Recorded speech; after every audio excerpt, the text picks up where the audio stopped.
Ibadah ini berjalan dalam kendali-Mu. Roh Kudus berapa atas ibadah kami, yang nonton ibadah live streaming kami, yang sakit disembuhkan, yang lemah dikuatkan, bahkan yang mengalami beban berat Bapak berikan kelegaan di dalam nama Yesus. Haleluya. Amin. Siapkan hati kita, kita sembah Dia lebih dalam lagi. Terima kasih Tuhan.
Hanya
percaya padamu.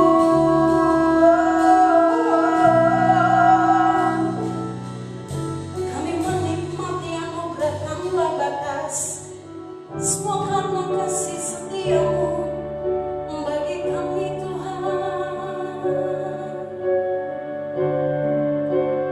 Hanya nama Yesus yang sanggup menolongku. Hanya nama Yesus yang sanggup selamatkanku. Oh, hanya nama Yesus yang sanggup pulihkanku.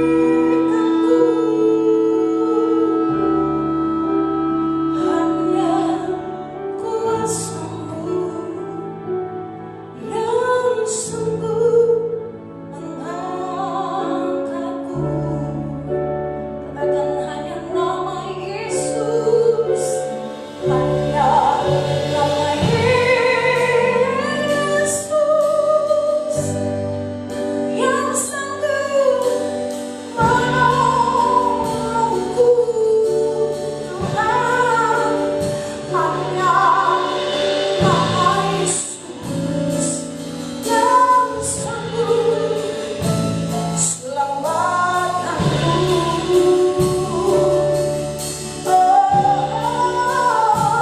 Hanya nama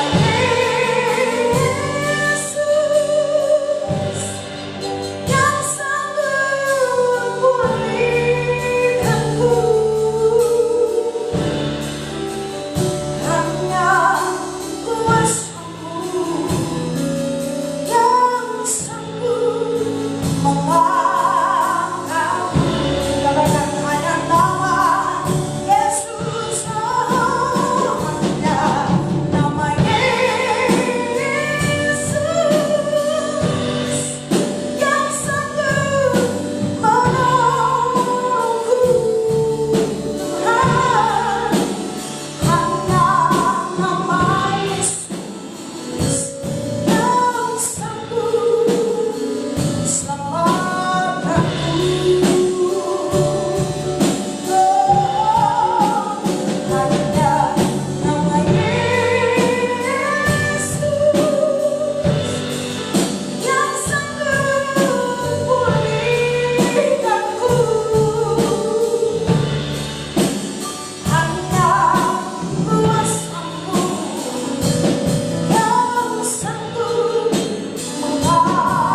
Kau satu-satunya andalan dalam hidup kami, Tuhan.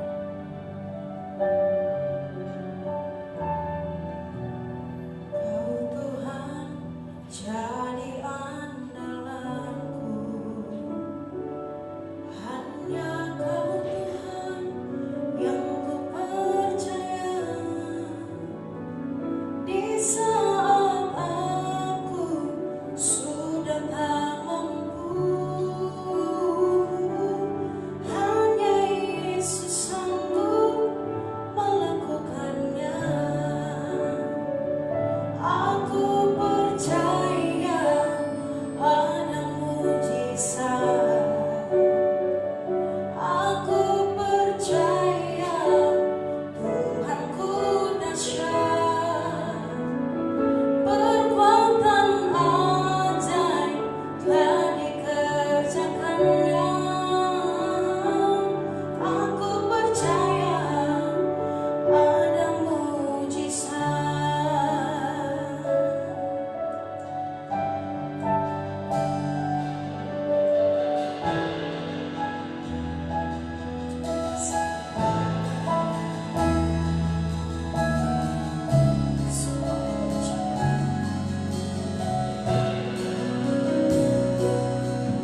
untuk selalu berserah kepada kehendak Tuhan, dan bersyukur untuk setiap peristiwa yang Tuhan izinkan ada di dalam kehidupan kami. Karena kami tahu bahwa Tuhan punya tujuan yang terbaik, yaitu untuk mendatangkan kebaikan bagi semua kami.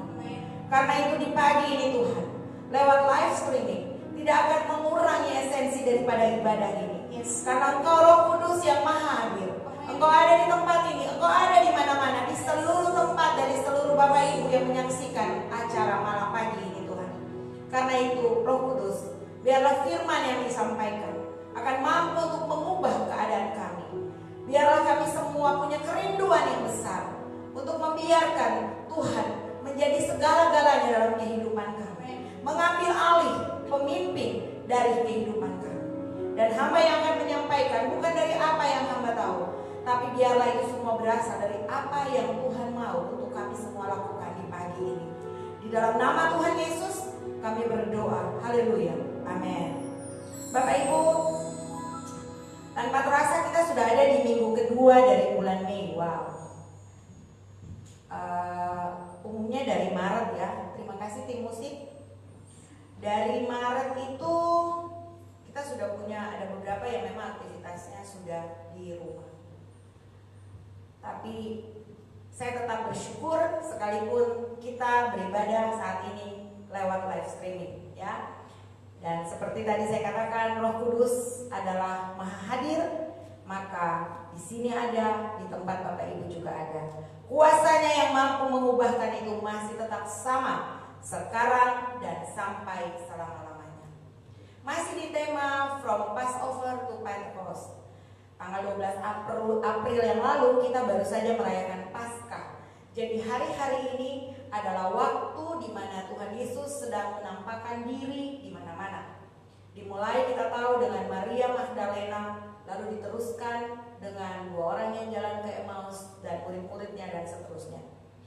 Berbicara tentang kebangkitan Tuhan Yesus, ini merupakan sebuah peristiwa yang sangat luar biasa, the most amazing event in history. Bukan saja di dalam sejarah manusia, tapi juga secara alam semesta, sejarah dunia yang membawa perubahan bukan cuma di bumi, tapi juga di surga.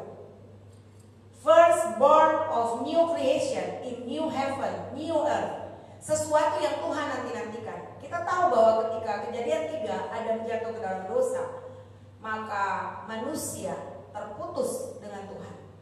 Dan hanya satu-satunya salib yang bisa menjembatani jurang tersebut.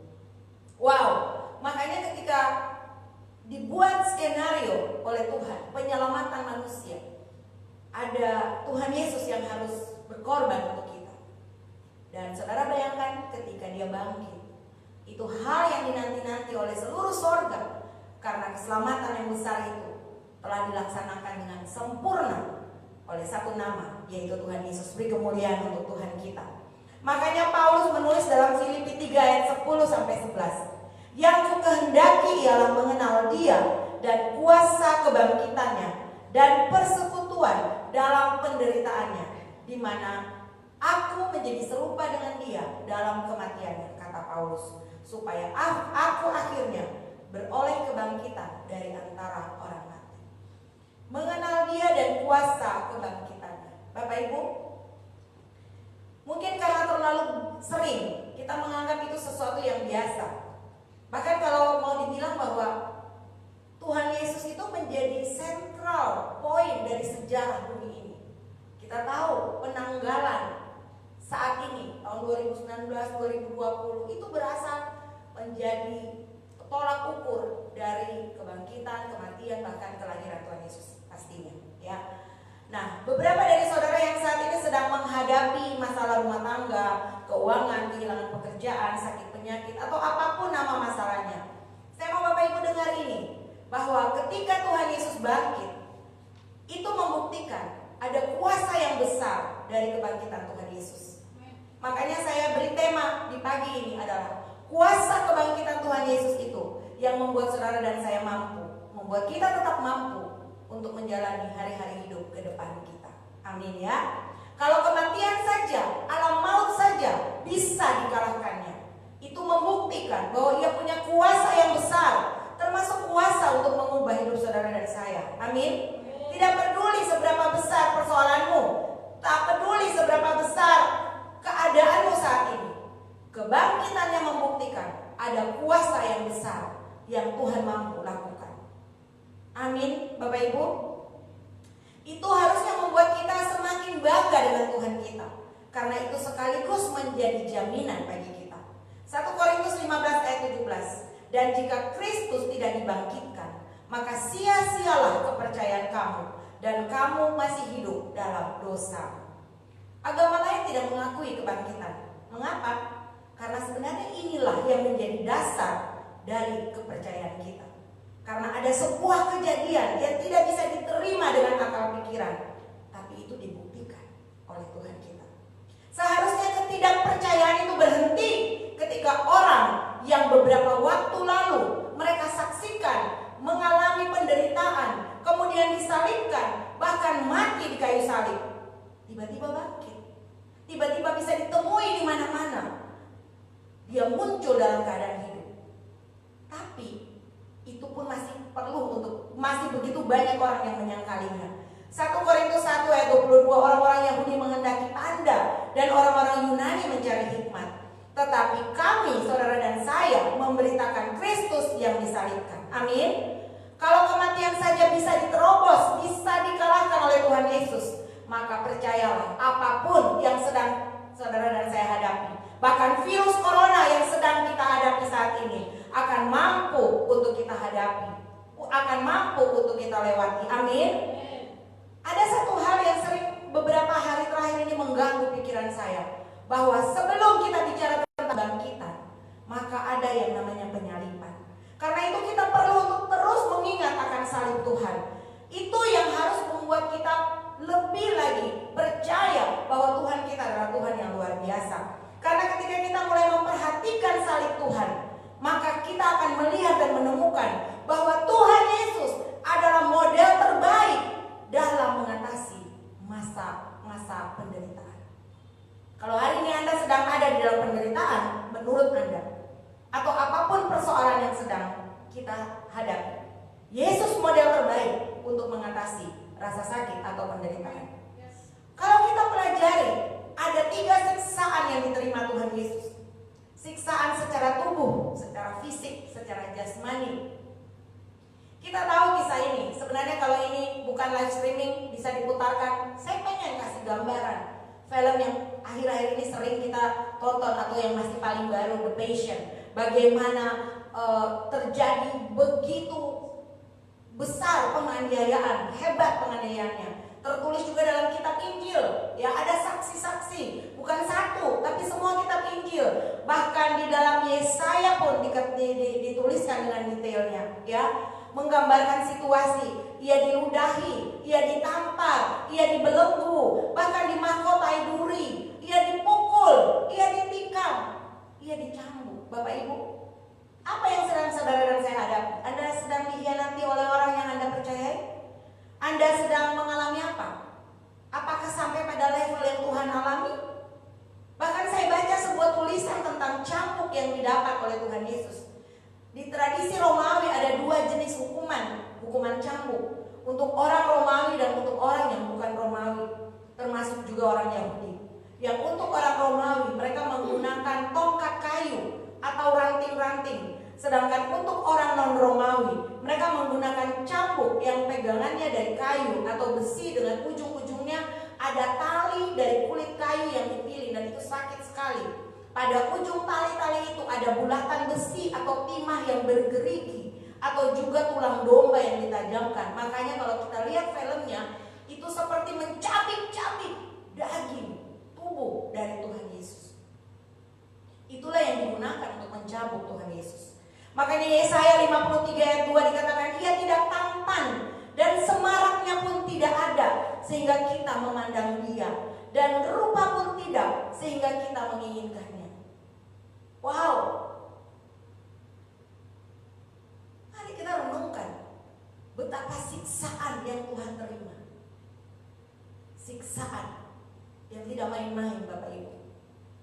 Saya mau supaya kita tidak terlalu membesar keadaan yang sedang kita hadapi.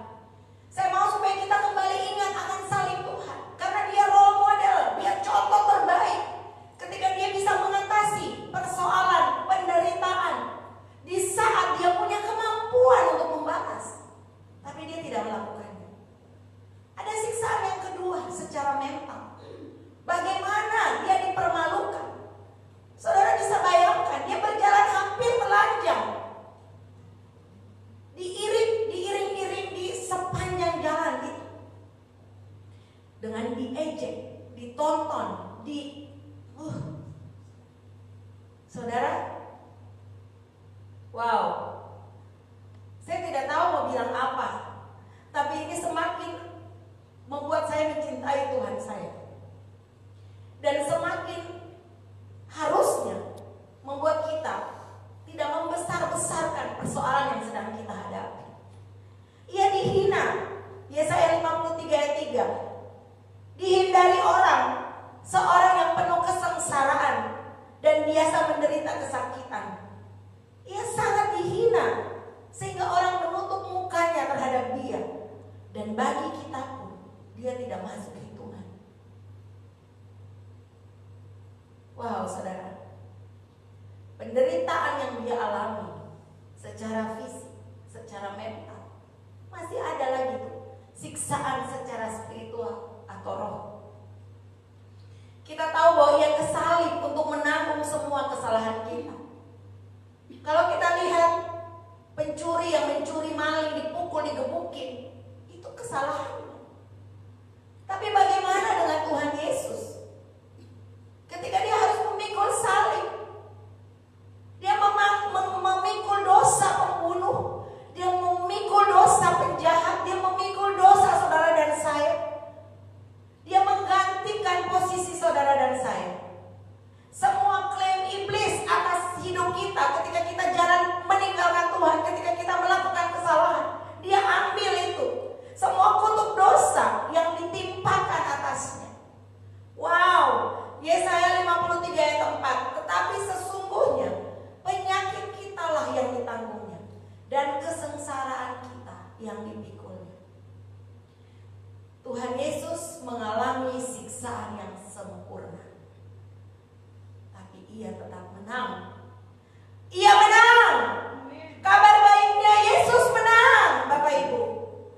Filipi 2 ayat 5 ayat 11, hendaklah kamu dalam hidupmu bersama menaruh pikiran dan perasaan yang terdapat juga dalam Kristus Yesus, yang walaupun dalam rupa Allah tidak menganggap kesetaraan dengan Allah itu sebagai milik yang harus dipertahankan.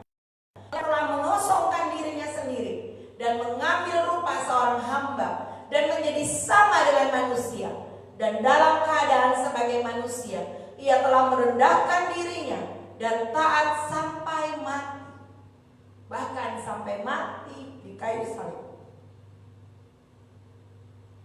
Itulah sebabnya Allah sangat meninggikan dia dan mengaruniakan kepadanya nama di atas segala nama. Beri kemuliaan untuk Tuhan, supaya dalam nama Yesus bertekuk lutut segala yang ada di atas bumi dan yang ada di bawah bumi, dan segala lidah mengaku bahwa Yesus Kristus adalah Tuhan, bagi kemuliaan Allah Bapa kita. Apa yang terjadi? Tuhan Yesus menang. Dia tidak membalas perlakuan yang dia terima. Dia adalah model terbaik yang mampu mengatasi rasa sakit. Makanya ketika saudara bilang saudara sakit, dia sangat mengerti. Ketika saudara bilang saudara sedang ada di dalam kesulitan, dia sangat mengerti. Apapun masalah yang saudara alami, dia mengerti. Amin. Ibrani 4 ayat 15, sebab imam besar yang kita punya bukanlah imam besar yang tidak dapat turut merasakan kelemahan-kelemahan kita. Sebaliknya, sama dengan kita, ia telah dicobai, hanya tidak berbuat dosa. Mari ingat akan salib Tuhan. Ingat bagaimana Tuhan Yesus mengalami penderitaan. dia bertahan. Dia tidak tengking. Dia tidak bilang, Tuhan, saya nggak mau ini. Ketika dia di atas salib, apa yang menahan dia tetap di sini menurut saudara? Aku? Tidak. Dia mampu untuk turun, dia mampu untuk meninggalkan salib itu. Tapi dia tidak lakukan. Kenapa? Karena yang menahannya adalah kasih kepada saudara dan saya. Kalau kasih yang sedemikian besar masih bisa saudara ragukan, apa yang harus saudara dapatkan lagi? Amin. Harusnya itu menjadi kekuatan untuk kita menghadapi berbagai persoalan kehidupan kita. Karena kita punya Tuhan yang menunjukkan betapa baiknya dia, betapa kasihnya dia, betapa pedulinya dia dengan hidup saudara dan saya. Karena dia adalah model, kita bisa belajar bagaimana cara dia mengatasinya. Ada dua hal yang saya catat. Saya baca di dalam Matius 26 ayat 36 sampai 39. Dengan perikop di Taman Getsemani. Karena ini akhir dari keadaan yang baik-baik saja, yang menjadi titik ketika dia akan masuk di dalam penderitaannya. Maka sampailah Yesus bersama-sama murid-muridnya ke suatu tempat yang bernama Getsemani. Lalu ia berkata kepada murid-muridnya, duduklah di sini sementara aku pergi ke sana untuk berdoa. Dan ia membawa Petrus dan kedua anak Zebedeus, katanya, sertanya. Maka mulailah ia merasa sedih dan gentar. Lalu katanya kepada mereka, hatiku sangat sedih, seperti mau mati rasanya. Tinggallah di sini dan berjaga-jagalah. Yang pertama yang saya catat di sini bahwa yang Tuhan Yesus lakukan adalah dia mencari teman. Dia mencari teman, dia mencari sahabat, dalam hal ini murid-muridnya yang bisa dipercayai. Dia son of God, dia anak Allah. Tapi dia butuh teman. Ketika saudara menghadapi persoalan, jangan isolasikan dirimu. Kadang-kadang ketika kita ditanya apa kabar, how are you okay, kita akan jawab, oh iya saya baik. Padahal lagi mau mati nih, lagi punya masalah nih. Kesannya mungkin sepertinya karena kita punya iman. Tapi saudara tahu nggak, kadang-kadang itu juga menjadi bukti kesombongan. Tuhan Yesus jujur.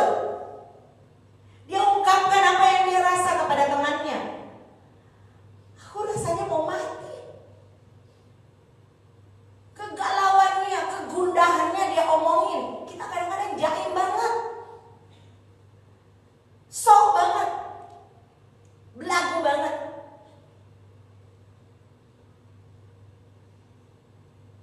Nanti kalau sudah isolasi, baru rasa isolasi karena sakit. Betul-betul, wow, sangat menyedihkan ya. Saya nonton beberapa tayangan kisah orang-orang yang pernah masuk rumah sakit. Bagaimana dia bercerita, dia menjalani hari-hari begitu sepi, tapi dia tidak bisa apa-apa karena memang itu harusnya seperti itu. Karena memang kita diciptakan itu, kita punya yang namanya sesama. Jadi kalau Tuhan Yesus saja sebagai Tuhan, anak Allah yang hidup, dia butuh teman. Saya bersyukur dengan apa yang gembala kami, senior gembala kami lakukan untuk ibadah 2 itu lebih ditujukan kepada CKF memberkati atau menjadi berkat bagi semua orang-orang yang membutuhkan doa dan sebagainya. Karena memang ini Tuhan saja menunjukkan bahwa dia butuh teman. Ada masa-masa di mana saudara perlu mencari orang-orang yang bisa membantu Anda berdoa bersama mengatasi persoalan-persoalan. Makanya jangan kelilingi dirimu dengan orang-orang yang enggak standar Tuhan. Amin. Karena pergaulan yang buruk itu bisa merusak kebiasaan yang baik.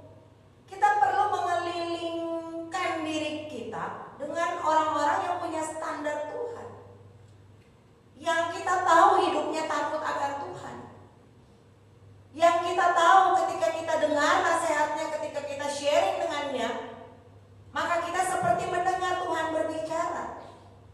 Nah, orang-orang seperti itu perlu kita kelilingkan diri kita dengan mereka.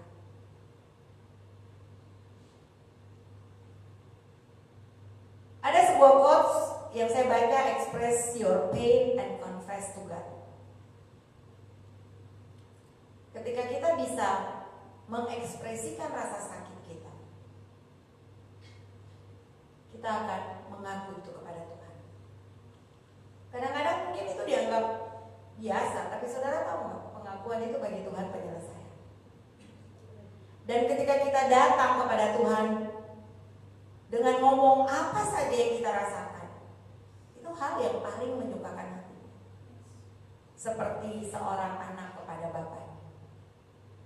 Galatia 6 ayat 2 mengatakan, bertolong-tolonglah menanggung bebanmu, demikianlah kamu memenuhi hukum Kristus.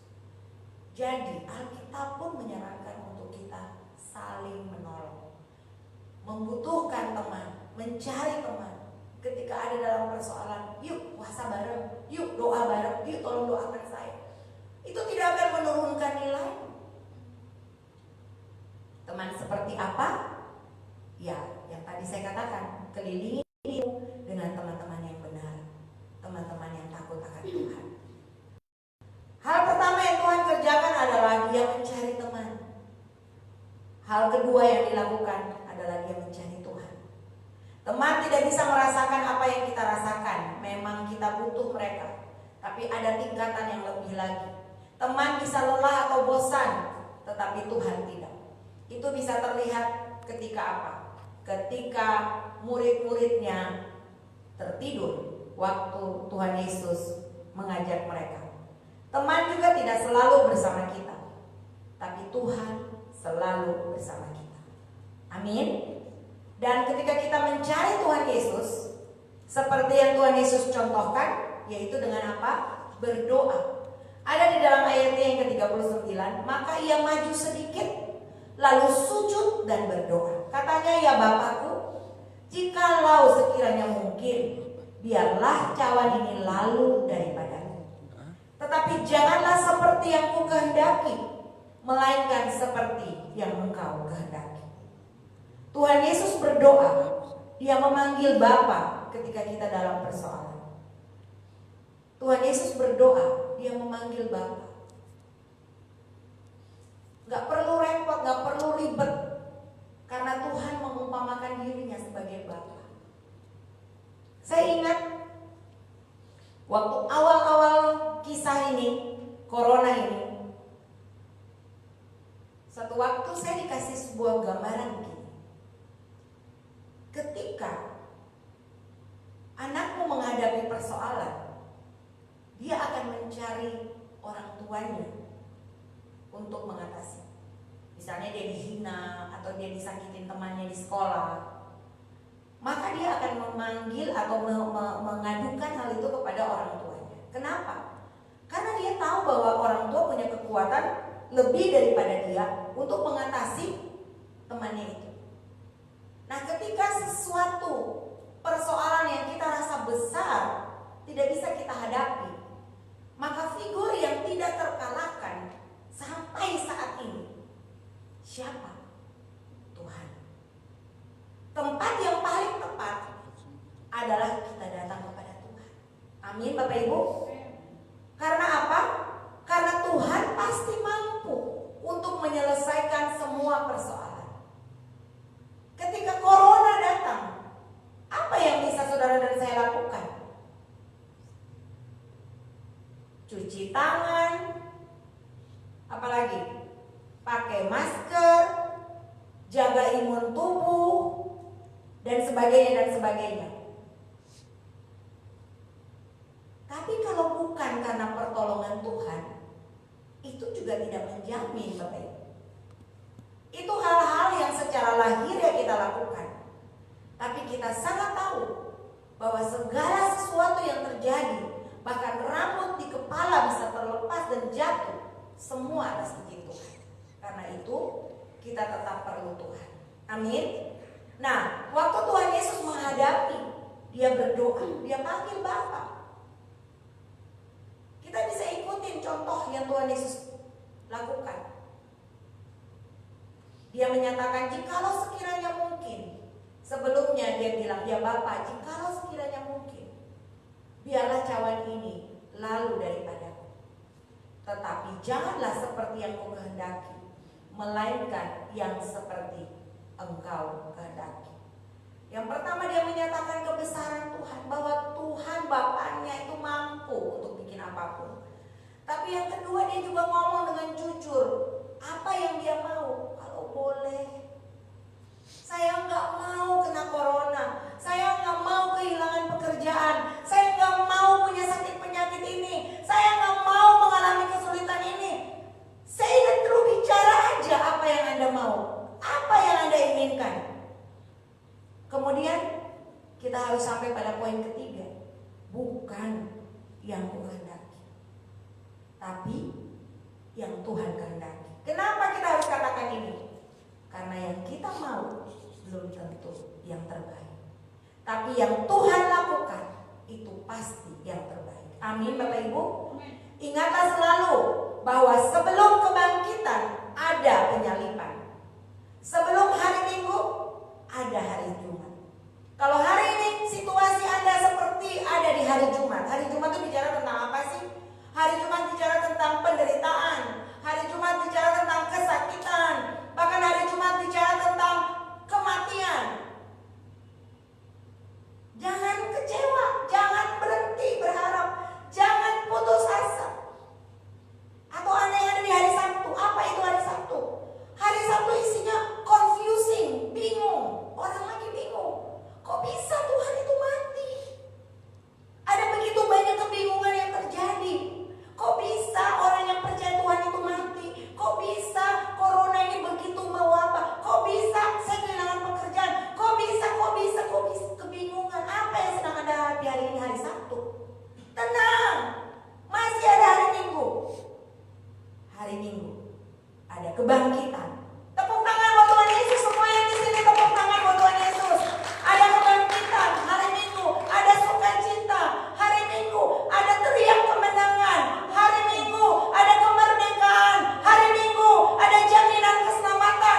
Kebangkitan Tuhan Yesus membawa semua itu dalam hidup saudara dan saya. Amin. Tetap bertahan, tetap percaya. Tuhan punya janji yang sempurna dalam hidup saudara dan saya. Amin. Tuhan punya janji yang sempurna. Saya minta tolong untuk manusia bisa tolong baca, ya.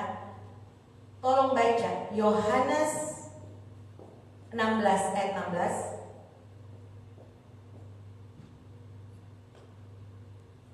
Bapak Ibu yang di rumah catat ini, baca juga Yohanes 16 ayat 16. Yohanes 16 ayat 16, demikian firman Tuhan, tinggal sesaat saja dan kamu tidak melihat aku lagi, dan tinggal sesaat saja pula dan kamu akan melihat aku. Tinggal sesaat saja, sebentar masih ada kelanjutannya, ayat 20 sampai 22. Tinggal sesaat saja kamu tidak melihat aku. Saat ini kita lagi nggak melihat Tuhan secara fisik, tapi semua kita percaya bahwa Tuhan ada bersama-sama dengan kita. Amin, amin. Kemudian ayat 20 sampai 22. Aku berkata kepadamu, sesungguhnya kamu akan menangis dan meratap, tetapi dunia akan bergembira. Kamu akan berduka cita, tetapi duka citamu akan berubah menjadi sukacita. Itu janjinya.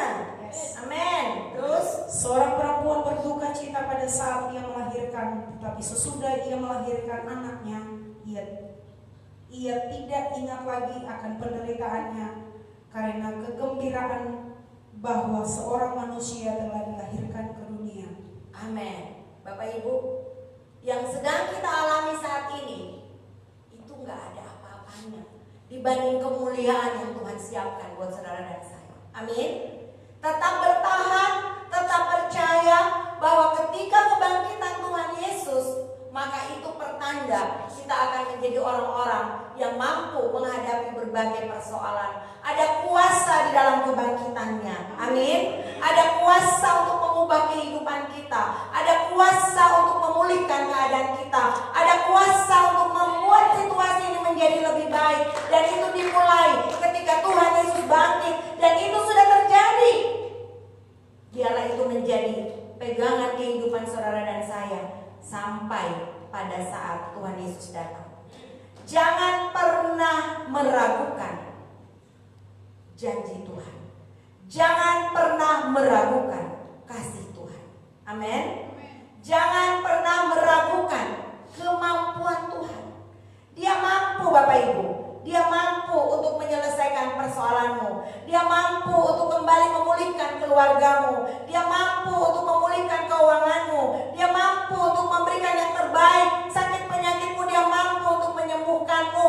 Tidak ada yang Tuhan Yesus tidak mampu. Ada janji-janjinya yang dia lakukan, dia kerjakan, dia tulis di dalam firman untuk saudara dan saya. Pegang janjinya. Ketika kita tidak ingat janji Tuhan, maka ada satu yang muncul. Saudara tahu apa? K-U-A-T-I-R, khawatir. Ketika saudara lupa janji Tuhan, maka yang akan muncul dalam pikiran saudara, khawatir.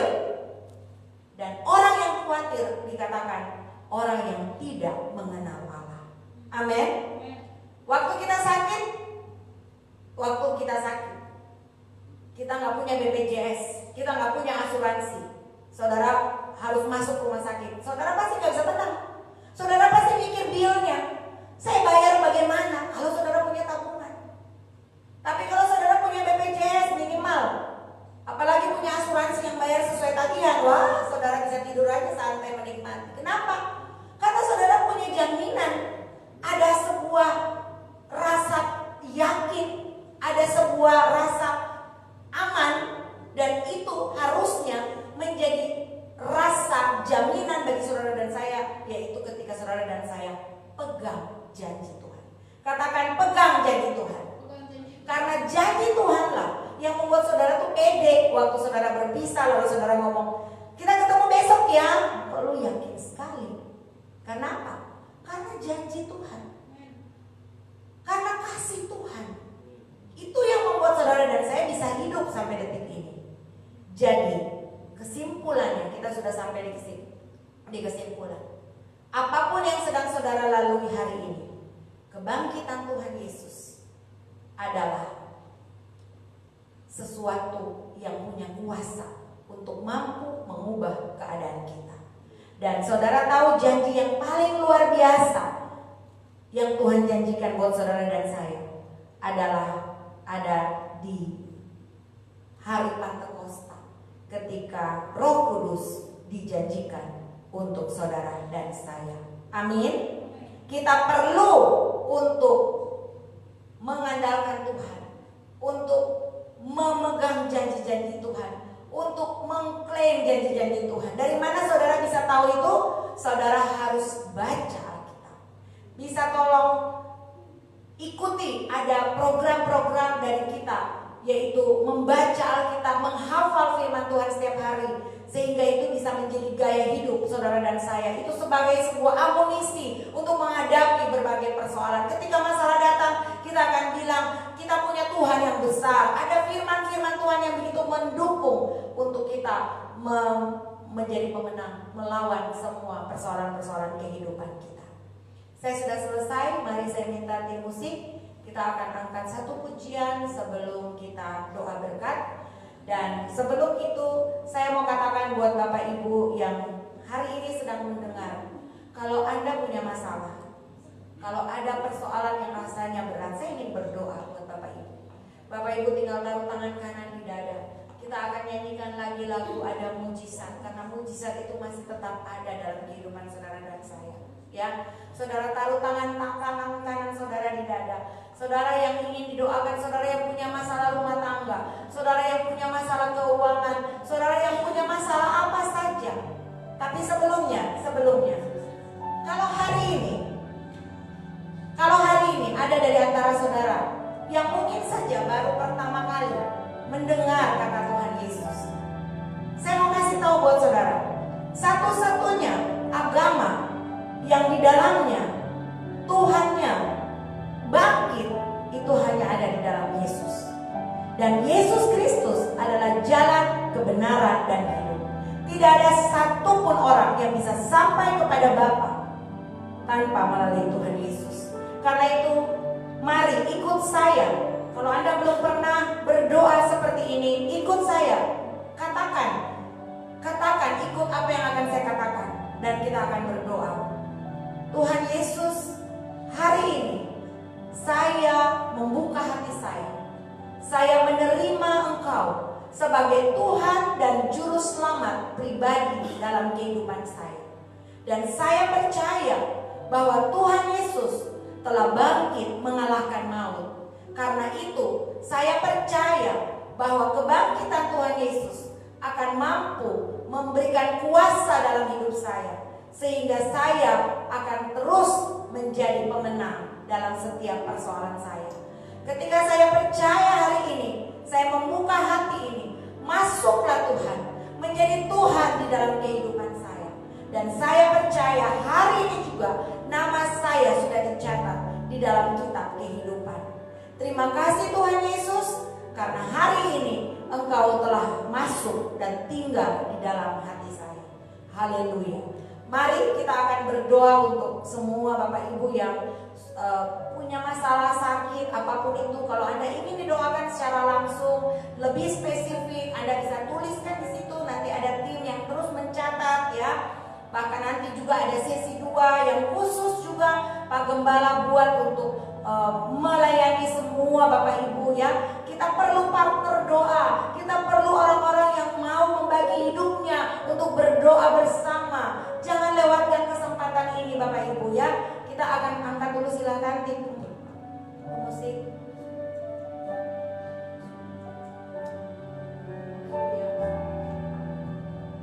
Kau Tuhan jadi andalanku. Bisa ditulis apa yang Anda ingin doakan, sakit apa.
kebangkitan dan hidup. Kata Yesus, jawab Yesus, barang siapa percaya kepadaku, ia akan hidup walaupun ia sudah mati. Dan setiap orang yang hidup dan yang percaya kepadaku tidak akan mati selama-lamanya. Percayakah engkau akan hal ini? Kita punya jaminan kepercayaan kepada Tuhan kita yang berjanji. Bahkan juga dia katakan, dia menyiapkan tempat supaya di mana saudara dan dia berada, di situ pun saudara dan saya berada. Wow, dia sangat ingin untuk bersama-sama dengan saudara dan saya. Efesus 1 ayat 19 dan 20. Dan betapa hebat kuasanya bagi kita yang percaya, sesuai dengan kekuatan kuasanya. Anda masih meragukan kuasa Tuhan? Tentu tidak. Yang dikerjakannya di dalam Kristus dengan membangkitkan dia dari antara orang mati dan mendudukan dia di sebelah kanannya di sorga, jauh lebih tinggi dari segala pemerintah dan penguasa dan kekuasaan dan kerajaan dan tiap-tiap nama yang dapat disebut, bukan hanya di dunia ini saja, melainkan juga di dunia yang akan datang. Saudara, Anda yang sudah percaya kepada Tuhan Yesus, kita semua yang sudah percaya, itu sebuah garansi yang harusnya membuat saudara dan saya punya hidup yang tenang. Amin. Mari kita akan berdoa. Saya akan berdoa untuk semua saudara. Haleluya, haleluya, haleluya. Bapak, kami datang di hari ini. Kami bersyukur untuk segala sesuatu yang terjadi dalam hidup kami. Karena kami tahu ketika kami bersyukur, maka kami mau bilang, Tuhan benar, Tuhan tepat. Saya setuju dengan semua yang Tuhan kerjakan. Kalau hari ini saya sedang ada dalam penderitaan, masalah sakit penyakit, masalah ekonomi, masalah apapun itu, dihianati, masalah hubungan, masalah komunikasi, masalah berbagai nama-nama masalah yang ada di bumi. Hari ini saya tahu, saya kembali diingatkan apa yang terjadi ketika Tuhan Yesus menuju kayu salib. Ada siksaan-siksaan yang Tuhan terima secara jasmani, secara mental, bahkan secara rohani. Tapi saya melihat ada kebenaran yang terjadi, yang dibuktikan bahwa Tuhan menang atas semua itu. Tuhan mampu mengatasi semua penderitaan itu. Dan saya percaya ketika Tuhan menang, maka saya yang percaya kepada Tuhan, janjinya bahwa kuasa itu juga diberikan bagi yang percaya, maka kuasa itu pun ada di dalam kehidupan saya. Dan dengan kuasa itu pula saya akan menang atas apapun nama persoalan yang saya punya hari ini. Masalah sakit penyakit apapun itu, masalah ekonomi, masalah keluarga, apapun nama masalah itu, kuasa Tuhan yang ada di dalam saya yang mempercayainya akan mampu mengatasinya. Dan saya akan keluar sebagai pemenang. Saya akan katakan, masalahku engkau tidak lebih besar dari Tuhanku. Kalau kematian saja Tuhanku terobos dan mengalahkannya, maka masalahku ini adalah masalah yang terlalu kecil untuk mampu Tuhanku melakukan. Dan hari ini saya mau bilang, terima kasih karena saya sudah selesai. Masalahku sudah selesai. Masalahku sudah diselesaikan oleh Tuhanku. Masalahku sudah ditanggung oleh Tuhanku. Semuanya sudah selesai. Dan saya yang menerima kemenangan itu. Terima kasih Tuhan Yesus. Terima kasih karena Engkau adalah Tuhan yang dapat dipegang. Janji-Mu ya dan amin dalam hidup. Dan ketika Engkau mengatakan sudah selesai, maka itu sudah selesai. Hamba berdoa untuk semua saudara-saudaraku yang hari ini punya masalah dan sudah mengangkat tangan ataupun sedang berdoa. Maka hamba percaya Roh Kudus bekerja dan bergerak. Tambah-tambahkan iman mereka, tambah-tambahkan pengharapan mereka. Dan biarlah dari mulutnya mereka hanya akan ada ucapan syukur karena Tuhan sudah menyelesaikan semua masalah. Bapak hamba berdoa untuk seluruh anak-anak, bahkan seluruh umatmu yang saat ini sedang beribadah lewat live streaming. Biarlah Roh Kudus Engkau tetap ada di mana-mana dan membawa semua kami. Bahkan ini adalah kesempatan penuaian beribu-ribu laksa itu terjadi. Kami percaya Tuhan Yesus bahwa setiap kali ada hari Jumat, maka pasti ada hari Minggu. Setiap kali ada salib, setiap kali ada penderitaan, setiap kali ada proses yang Tuhan izinkan terjadi, maka pasti akan ada kebebasan, pasti akan ada kemenangan, pasti akan ada pemulihan, pasti itu akan terjadi. Tidak ada yang abadi selain kasih Tuhan. Tidak ada yang abadi selain janji Tuhan. Dan kami pegang itu Tuhan, menjadi kekuatan dalam hidup kami. Kami sudah selesai, tapi biarlah Roh Kudus tetap menyertai semua anak-anak, semua umat yang saat ini sedang sakit di rumah sakit, sedang ada tertimpa COVID, keluarganya Tuhan hiburkan. Hamba mau tambahkan iman. Biarlah kami mengerti bahwa setiap persoalan ini bukan menjadi akhir hubungan kami dengan Tuhan, tapi justru membawa kami lebih dekat dengan Tuhan. Karena persoalan ini akan membuat kami berjumpa langsung dengan Tuhan. Dan dialah itu yang akan terus menguatkan semua kami yang saat ini sedang ada dalam masalah-masalah kehidupan.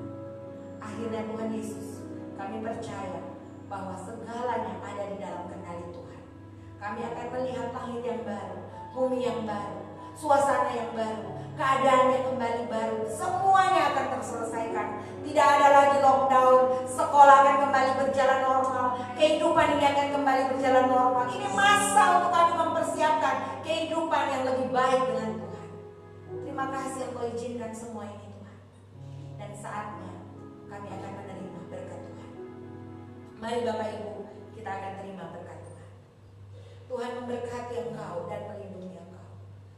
Tuhan menyinari engkau dengan wajah-Nya dan memberikan engkau senantiasa kasih. Bahkan lebih daripada itu, Tuhan senantiasa melindungi engkau, memagari engkau, memberkati engkau dengan berkat-berkat yang terbaik akan senantiasa menjadi bagian kehidupan. Mulai dari hari ini terus kekal sampai selama-lamanya. Selamat hari Minggu, Tuhan Yesus memberkati kita semua. Semua yang sudah diberkati sama-sama katakan amin. Haleluya. Terima kasih untuk perhatian semua. Kita akan ada ibadah lagi, live streaming langsung dengan Bapak Gembala jam 5 WITA atau jam 4 WIT dan jam 6 WIT. Terima kasih Bapak Ibu, Tuhan Yesus memberkati. Shalom.